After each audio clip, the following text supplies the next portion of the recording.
India জোটের polling এজেন্টকে vote কেন্দ্র থেকে বের করে দেওয়া হয়েছে, তাদের বাড়িতে তালা ঝুলিয়ে দেওয়া হয়েছে। এই ধরনের অভিযোগ মিথ্যা এবং মানুষকে বিভ্রান্ত করতে এই ধরনের মিথ্যা অভিযোগ তুলছেন।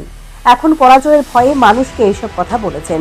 তাই রাজ্যের মুখ্য নির্বাচনী আধিকারিকের কাছে লিখিত অভিযোগপত্র তুলে দিয়ে একথা বললেন প্রদেশ বিজেপির মুখপাত্র নবেন্দু ভট্টাচার্য।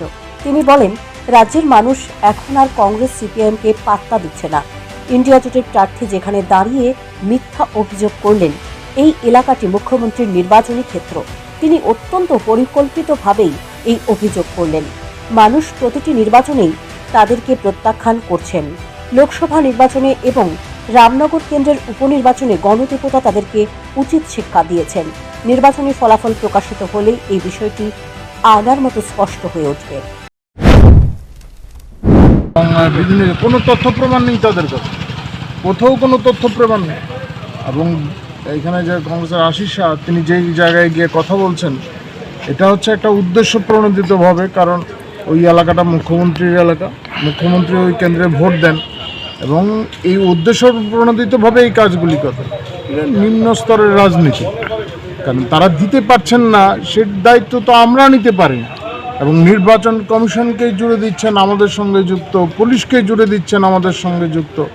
আমরা পুলিশের কাছেও খবর নিয়েছি কি বিষয়, কোথাও তাদের কাছে স্পেসিফিক কমপ্লেন নেই কাকে বের করে দেওয়া হয়েছে, কার বাড়িতে তালা দেওয়া হয়েছে, এই সমস্ত কোনো সুনির্দিষ্ট অভিযোগটা তারা করছেন না।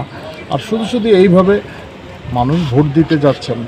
এখন এইভাবে উত্তেজনা সরানোর যে চেষ্টা, প্রভোগ করার একটা প্রভোকেশন আছে সেখানে, এইগুলি তো খুবই গুরুত্বপূর্ণ বিষয়। মানুষের যে অধিকার তা খর্ব করার একটা পরিকল্পনা সেখানে আমরা লক্ষ্য করতে পারছি এবং এর বিরুদ্ধে একটা কমপ্লেন করতে হয়।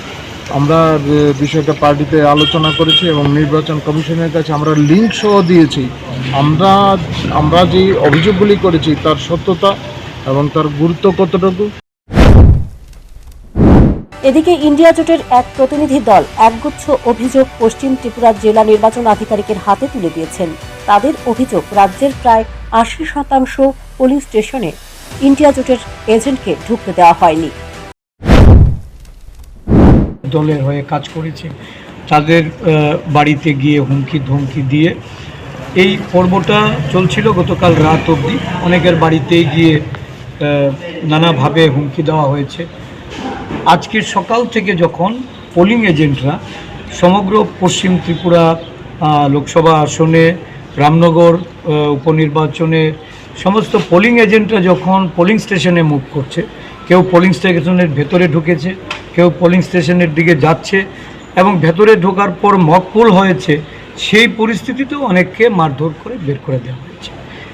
সেখানে যে ইলেকশন কমিশন আমাদেরকে এনশিওর করেছিল, বিশেষ করে সিইও বলেছিল যে 3 টায়ার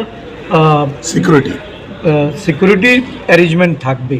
দেখা গেছে যখন এই ঘটনা ঘটছে, শুধু গুটি কয় পোলিং স্টেশনটাকে পাহারা দেওয়ার জন্য বা পোলিং বুথের মধ্যে যারা প্রিসাইডিং অফিসার, পোলিং অফিসারদের তাদের সিকিউরিটির জন্য যে পুলিশ অফিসাররা ছিল, কিন্তু রাস্তা দিয়ে যখন যাচ্ছে পোলিং এজেন্ট বা ভেতরে ঢোকার পর তাদেরকে কোনো রকম সিকিউরিটি প্রদান করা হয়নি বলেই তারা পোলিং বুথ থেকে বেরিয়ে আসতে হয়েছে।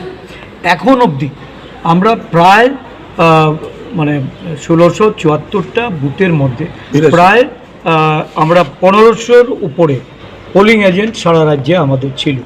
এখনও আমরা 1/3 পোলিং এজেন্ট বিভিন্ন জায়গায় আছে শুনতে পাচ্ছি, তাদেরকে বের করে দেওয়ার চেষ্টা হচ্ছে। মূলত ম্যাক্সিমাম পোলিং এজেন্টকে বের করে দেওয়া হচ্ছে। ইন্ডিয়া জোটের প্রতিনিধি দলে ছিলেন ইন্ডিয়া জোটের রামনগর উপনির্বাচনের প্রার্থী রতন দাস, জোটের নেতা পবিত্র কর, নারায়ণ কর এবং মানিক দে প্রমুখ। Bureau report, news prime Tripura.